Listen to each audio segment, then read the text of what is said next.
get life, now you go remember for go mine sand. If you not get life, then you not go remember that day.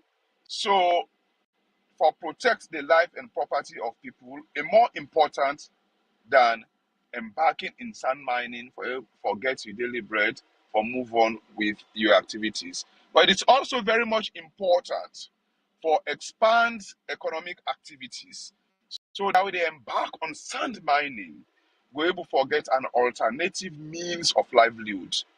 And that now the responsibility of the government of Sierra Leone for able to expand on the initiative, get a lot of jobs for young people, expand the job creativity, so people are going able to get alternative to sand mining.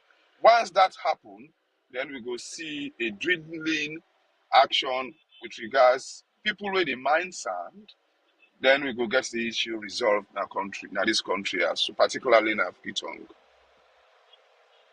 Much Mohamed Abdullahi Fofana will join we in the program the Liberty Breakfast Show this morning in at the head of programs and policy from ActionAid Salon, and if they talk on some of the things them where ActionAid Salon don't do is say they don't form a consortium of NGO them where themselves they help for advocates against climate change and other issues them like sand mining where itself agree say don't they affect the environment. Continue for day with twin at the program, the Liberty Breakfast Show, and make sure to they tune in, share the program so that other person will get the opportunity for be part of the conversation this morning. We'll take short break, we're done, we will come back to our studio guest, Wena Abdul Samba Brahma, an investigative journalist, where himself will can tell everybody thing the way he find out but sand mining now the different community them also even do investigations.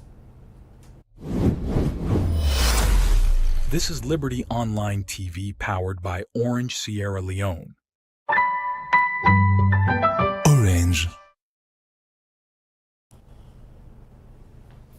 Welcome back from the break. The program na the Liberty Breakfast Show. You do watch live now Facebook page and also with YouTube and we website. In case you want to be part of the conversation this morning, send me message on 074 200 545 or you drop the message in the comment section in any of the platforms them where they watch with this morning. Remember, say this program they powered by Orange Sierra Leone. We they can now in a studio as we get studio guest when I colleague journalist. They do investigation on issues that we get for those climate change and the environment. And one recent one where you do this BNTM a podcast, we engage Salon and other organizations at the UK being collaborate, where it name Buried Under the Waters. It do lengthy research, investigation, and it be able to come out with different things that we don't be threatening to the environment. Good morning one more time, Samba, and welcome to the Liberty Breakfast Show. And a pleasure for getting our studio this morning. Thank you very much, Khadija, and a pleasure for being here as well. All right. Let we look at, before we can talk about the podcast where you do, let we look at as a journalist during the time where you did do this investigation. What are some of the things them where you be able for discover now then various communities there so where you been go? Thank you very much again one more time, Khadija. I think this is a very interesting and important topic for deal with, particularly as we talk about climate change and impact, not only in Sierra Leone, but in other places of the world. Firstly, we need to really understand the subject matter itself of sand mining. You know, not a Sierra Leone problem alone. So sand are one of the most mined natural resources in the world. Globally, according to research, 40 to 50 billion metric tons people extract in the sea every single year of sand. That tells you the scale of the problem. But then in Sierra Leone, our own problem is that we get so many interwoven layers of the issue when it comes to sand mining. The biggest one now, what's making it happen? I think the key factor, as the ActionAid person say, that why sand mining they happen in Sierra Leone is basically poverty. A lot of the young people were unemployed. Now, unfortunately, they see sand mining as the only means of survival where they live very close to the sea. And as a result, we also get a problem when it comes to distinguishing between what's legal versus illegal sand mining. In fact, I struggle for still understand even after close to 6 months investigation, and still the struggle for understand who would draw the line between legal and illegal sand mining in Sierra Leone. So in other places in the world, we not even mine sand boku in Sierra Leone, but to do it in a rather destructive way to both human beings and the environment. In other places in the world where they do dredging, then get industrial sand mining, where they do take boku sand, but they do it in such a manner where properly regulated within the ambit of the law. You allowed for take this amount of sand, and you allowed also for make sure that you place the destruction where you create to the environment and fill up the land, so that when you go 2 years down the line or 5 years down the line, the sand will come naturally and replace itself. And there's a period of time we did one. In Sierra Leone, I wonder, we don't get that. All right? So what we get is that it's desperate young people looking for jobs, looking for survival, taking the sand from the sea in exchange for money. Equally, who is fueling it? There are several people who are involved in this. The local community leaders themselves in these places where sand mining they take place, what they happen is that they are making money out of it. And therefore, they find it very difficult for even understand the implications on their environment. Who said them they go na beach for get recreation, or maybe even get tourism way, then they make naturally, and they make money from them places. Then unfortunately, they don't have it anymore. But the money when they get immediately from the sand, they take away the understanding of the long-term consequences where this gets on the environment. Unfortunately, in some of these places where we know that today, if you go down the peninsula, it's very easy for just get one nice fish somewhere for very reasonable cost. But now, the fishers, they struggle, right? So I think in summary, some of the main things that we really find out now that I think we get a big governance challenge when we come to sand mining, and that sector is generally challenged. The biggest question of the governance is that who is regulating sand mining at Sierra Leone? Yes, this brings me to my first question to you. You don't analyze, of course, from the livelihood aspect to the regulation aspects, because some man will say, person need for do waiting for do for let it survive. All man get outside they survive. Even some people they need the sand for build you. Some the person where they make the sand, where they mine the sand, need that activity they for let it survive. Now, how we go able for draw the line between surviving and doing the right thing? What do you think say for be done? I think it's a question of regulation. And regulation not to just forget, find law that book and then keep it on the shelf. It's about having laws where go describe clearly that this is what is legal sand mining. This is what is illegal sand mining. If you just get a regulation, you draw the distinction between legal versus illegal and put on a shelf, nobody know they out there for actually see and monitor and make sure that the local chiefs, when they make money out of this at the expense of the environment, are properly monitored and held to account, then we're wasting our time. All right? So the EPA, Ministry of Lands, and other one them for ensure say they regulate or look at things them way they be threats to the environment, just like what we discussed this morning, sand mining. But there's a governance challenge, just like I say, central command no day. You don't know who is who and who is in charge of what. At this point, based on the investigations that we don't do, you think say climate change, especially sand mining, now a threat to Salone? I think threat could be an understatement, to be honest. It's a massive, massive threat to human beings, the natural environment, the biodiversity of a peninsula. It just naturally they take away way more than just the environment. Take tourism, for example. If you go to the peninsula, this is supposed to be one of we beautiful places where tourists then really come and get good time. Now, go to places like Bure. Bure is one of the places where I visit. They don't do sand mining per se, but sand mining they happen massively na Jonube, where they close to Bure, their neighbors. So what thing that happen is that when the sand don't come out na Jonube, the one na Bure will take out naturally for fill up the one where they don't pull na Jonube. So what is going to happen? When rising sea level take place, all the bearing ground will be near the sea, everything has been washed away. In the rainy season, what thing that happen is that you see corpses of human beings, buried people, lying down all over the beach.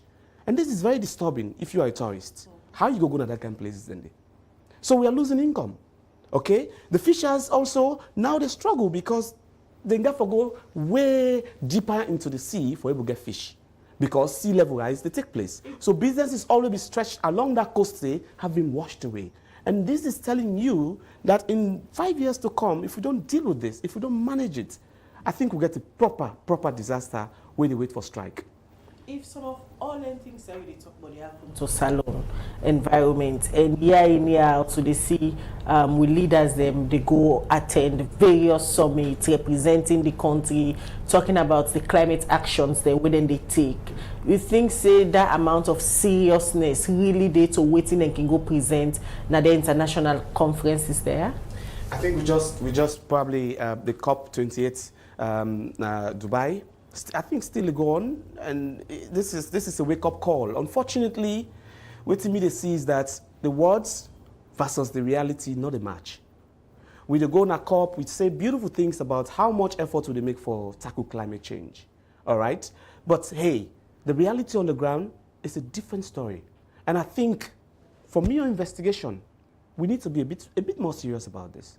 And we need to be very deliberate about taking real actions we will help for safeguard people in lives. Remember, we're a third world country. We don't get the resources, we don't get the human capacity, we don't get the understanding if natural. From Liberty Online TV, Facebook and YouTube. And today the theme for our program now climate change with a special focus on sand mining where they happen as some of the coastal area them and save the peninsula. Well, we still get Abdul Samba Brema, an investigative journalist. We don't do a podcast where is say called Buried Under the Water. Also, I do investigation and discover a lot of bad things them where they happen to the environment. When they take this quick break, we'll come, we'll continue for talk to Abdul Samba Brema.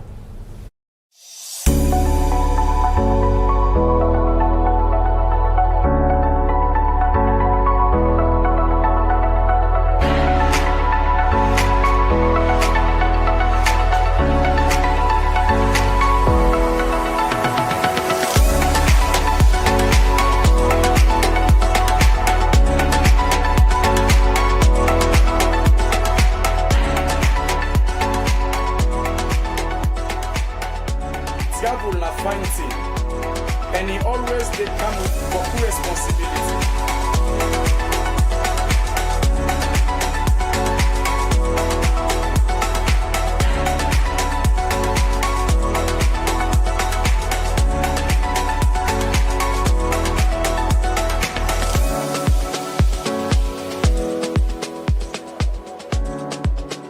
No believe nobody for all bag na airport. I like it dressed like a salad.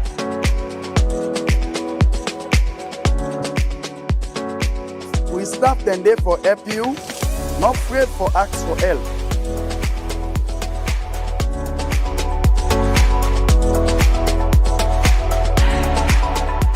Even if the one we come for help you look innocent, not fully hide by property.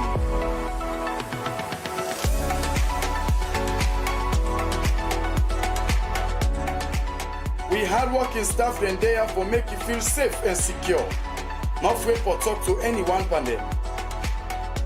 Make sure say you bag lock fine and seal fine for let person not go tamper with them.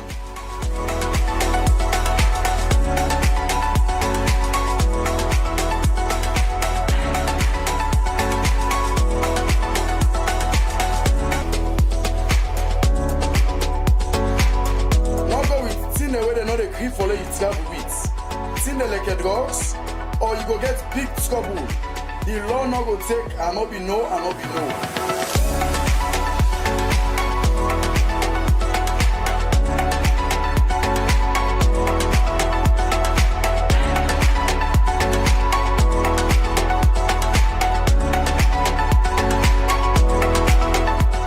Travel safely, protect your journey.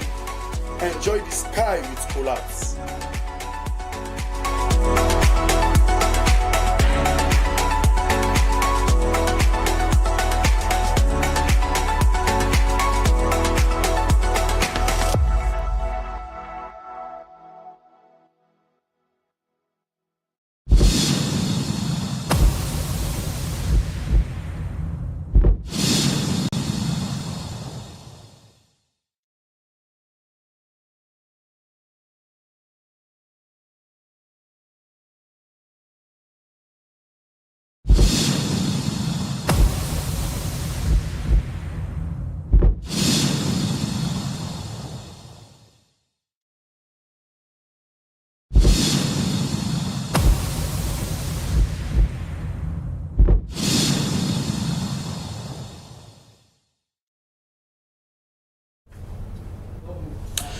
You still watch we live na Liberty Online TV and the program na Liberty Breakfast Show.